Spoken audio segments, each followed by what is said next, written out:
ರಾಜ್ಯಸಭೆಯಲ್ಲೂ ಕೂಡ ವಕ್ಫ್ ತಿದ್ದುಪಡಿ ವಿಧೇಯಕ ಅಂಗೀಕಾರ ಆಗಿದೆ. ಐತಿಹಾಸಿಕ ಹಾಗೂ ಬಹು ವಿವಾದಿತ ವಕ್ಫ್ ತಿದ್ದುಪಡಿ ವಿಧೇಯಕ ಅಂಗೀಕಾರಗೊಂಡಿದೆ. ಈ ಮೂಲಕ ಲೋಕಸಭೆ ಹಾಗೂ ರಾಜ್ಯಸಭೆ ಎರಡರಲ್ಲೂ ಕೂಡ ವಿಧೇಯಕ ಅಂಗೀಕಾರಗೊಂಡಂತಾಗಿದೆ. ಅಂದುಕೊಂಡಿದ್ದನ್ನ ಮೋದಿ ಸರ್ಕಾರ ಸಾಧಿಸಿದೆ.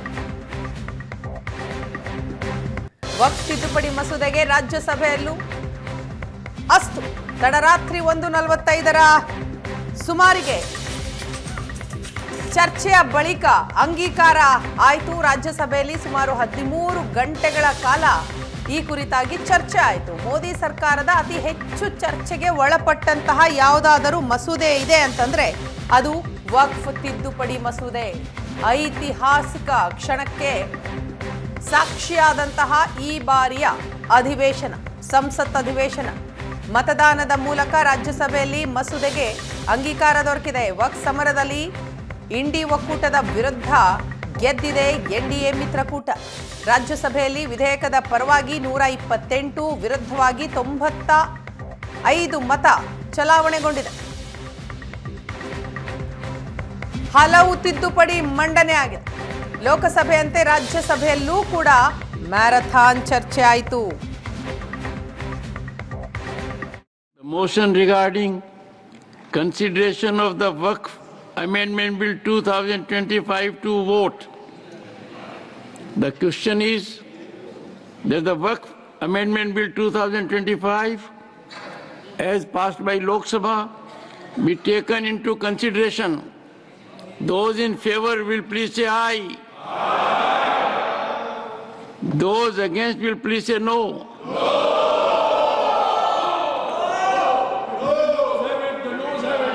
I think the ayes have it.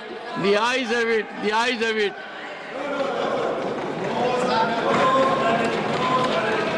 The motion is adopted. We shall now take up close by the motion regarding honorable members. I shall now again put the amendment moved by Shri Tiruchi Shiva to vote. Those in favor will please say aye. Aye. Those against will please say no.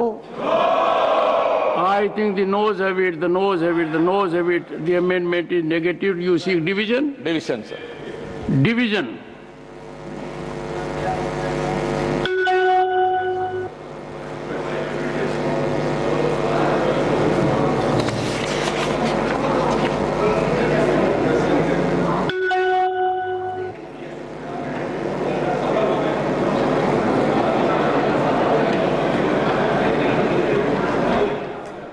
ಮಧ್ಯರಾತ್ರಿ ರಾಜ್ಯಸಭೆಯಲ್ಲಾದಂತಹ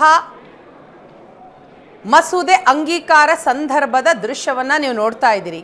ವಕ್ಫ್ ಬಿಲ್ನ ಪರವಾಗಿ ರಾಜ್ಯಸಭೆಯಲ್ಲಿ 128 ಮತಗಳು ಚಲಾವಣೆಗೊಂಡ್ರೆ ವಕ್ಫ್ ಬಿಲ್ನ ವಿರುದ್ಧವಾಗಿ 95 ಮತ ಚಲಾವಣೆ ಆಯಿತು. ವಕ್ಫ್ ಮಂಡಳಿಯ ಆಡಳಿತದಲ್ಲಿ ಪಾರದರ್ಶಕತೆ ತರಬೇಕು, ಮಂಡಳಿಯಲ್ಲಿ ಎಲ್ಲರಿಗೂ ಅವಕಾಶವನ್ನ ನೀಡಬೇಕು, ಇದರ ಜೊತೆಗೆ ಮಂಡಳಿಯ ಸರ್ವಾಧಿಕಾರಕ್ಕೆ ಕತ್ತರಿ ಹಾಕುವ ಬಹು ನಿರೀಕ್ಷಿತ ವಕ್ಫ್ ತಿದ್ದುಪಡಿ ಮಸೂದೆ ಲೋಕಸಭೆ ಹಾಗೂ ರಾಜ್ಯಸಭೆ ಎರಡರಲ್ಲೂ ಅಂಗೀಕಾರ ಆಗಿದೆ. ರಾಜ್ಯಸಭೆಯಲ್ಲೂ ವಕ್ಫ್ ತಿದ್ದುಪಡಿ ಮಸೂದೆ ಅಂಗೀಕಾರ ಆಗಿದೆ. ರಾಜ್ಯಸಭೆಯಲ್ಲಿ ಚರ್ಚೆಯ ಸಂದರ್ಭದಲ್ಲಿ ಕೇಂದ್ರ ಸಚಿವ ಕಿರಣ್ ರಿಜಿಜು ಕೆಂಡಾಮೆಂಡಲರಾಗ್ತಾರೆ. ಚರ್ಚೆ ಸಂದರ್ಭದಲ್ಲಿ ವಿಪಕ್ಷಗಳನ್ನ ತರಾಟೆಗೆ ತೆಗೆದುಕೊಳ್ತಾರೆ. ಈ ಹಿಂದೆ ವಕ್ಫ್ ಬೇಕಾಬಿಟ್ಟಿಯಾಗಿ ಜಾಗವನ್ನ ಕಬಳಿಸಿದೆ. ಒಂದು ಜಾಗವನ್ನ ತನ್ನದು ಅಂತ ಅಂದ್ರೆ ಬದಲಿಸಲು ಬಾರದ ಹಾಗೆ ಮಾಡಿಬಿಟ್ಟಿತ್ತು. ಹೀಗೆ ಬೇಕಾಬಿಟ್ಟಿ ಕಬಳಿಸ್ತಾ ಇದ್ರೆ ಸುಮ್ಮನೆ ಇರಬೇಕಾ? ಭಾರತದಲ್ಲಿ ವಕ್ಫ್ ಅತಿ ಹೆಚ್ಚು ಜಾಗವನ್ನ ಕಬ್ಜಾ ಮಾಡಿದೆ. ಪ್ರಧಾನಿಗಳು ತುಂಬಾ ಯೋಚನೆ ಮಾಡಿ ಈ ನಿರ್ಧಾರಕ್ಕೆ ಬಂದಿದ್ದಾರೆ. ನಾಳೆಯಿಂದ ಈ ಮಸೂದೆಗೆ ಎಷ್ಟು ಜನ ಸ್ವಾಗತಿಸ್ತಾರೋ ನೋಡಿ. ನನ್ನ ಬಳಿ ಸಾವಿರಾರು ಮುಸ್ಲಿಂ ಸಮುದಾಯದ ಬಡ ಜನ ಬಂದಿದ್ರು. ಆದಷ್ಟು ಬೇಗ ಈ ಕಾಯ್ದೆಯನ್ನ ಜಾರಿಗೆ ತನ್ನಿ ಅಂತಲೂ ಕೂಡ ಮನವಿ ಮಾಡಿದ್ರು. ಕಾಂಗ್ರೆಸ್ ಮುಸ್ಲಿಮರನ್ನ ಭಯಭೀತಗೊಳಿಸಿ ದೂರ ಇಟ್ಟಿತ್ತು. ಇನ್ನು ಸಿಎಎ ಜಾರಿಯಾದಂತಹ ಸಂದರ್ಭದಲ್ಲೂ ನೀವು ಜನರ ದಾರಿಯನ್ನ ತಪ್ಪಿಸಿದ್ರಿ. ಇನ್ನು ಮುಂದೆ ಇಂತಹ ಕೆಲಸ ಮಾಡೋದಕ್ಕೆ ಯೋಚನೆನೇ ಮಾಡಬೇಡಿ, ಇವತ್ತೇ ಈ ಮಸೂದೆ ಅಂಗೀಕಾರ ಆಗತ್ತೆ ಅಂತ ಕಿರಣ್ ರಿಜಿಜು राज्यसभೆಯಲ್ಲಿ ಕಿಡಿಕಾರದ್ರು. वो कह करके समाप्त करना चाहता हूं, आप कभी भी ये नहीं भूलना चाहिए कि जब एक बार वक्फ क्रिएट हो जाता है आप उसको रिवर्स नहीं कर सकता है। वंस ए वक्फ इज ऑलवेज ए वक्फ। कोई प्रॉपर्टी को अगर जो वक्फ डिक्लेयर करता है, इसलिए सोच समझ के करना चाहिए, क्योंकि डिक्लेयर हो जाने के बाद आप उसका स्टेटस को बदल नहीं सकता है। ये आप एक पायस चैरिटेबल रिलीजियस पर्पस के लिए वक्फ डिक्लेयर करता है, रिवर्स हो नहीं सकता है। तो आप सोचते हैं कि ऐसे ही मनमानी डिक्लेयर करने दिया जाएगा? कैसे आप ये विचार आ सकते हैं?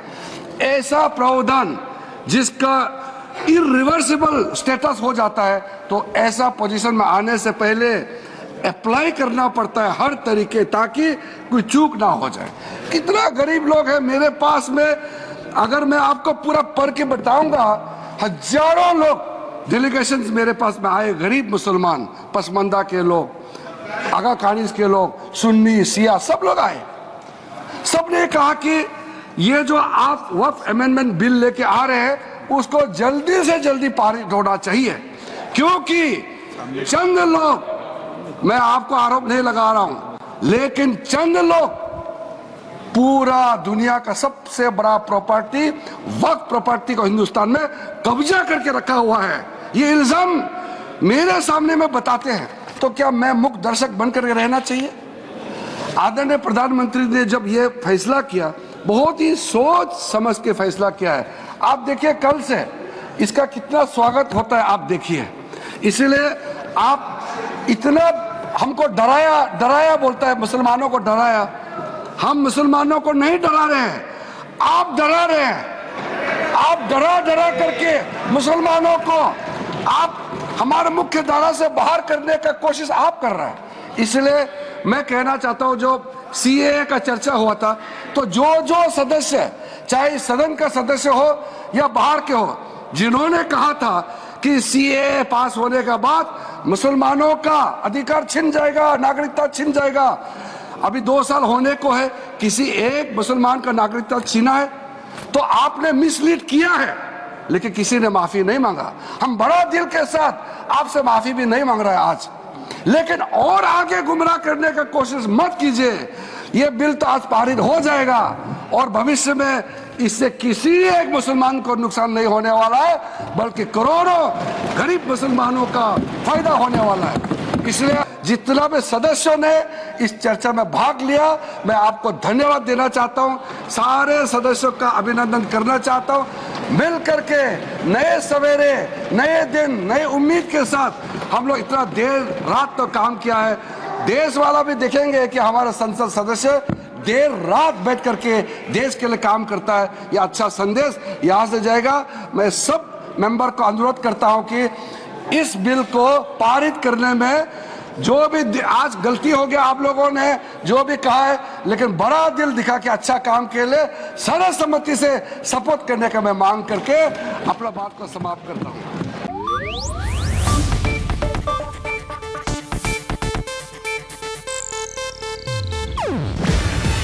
ಇದು ಏಷ್ಯಾನೆಟ್ ನ್ಯೂಸ್ ನೆಟ್ವರ್ಕ್ ಪ್ರಸ್ತುತಿ. ನೀವು ನೋಡ್ತಿದ್ದೀರಾ ಏಷ್ಯಾನೆಟ್ ಸುವರ್ಣ ನ್ಯೂಸ್.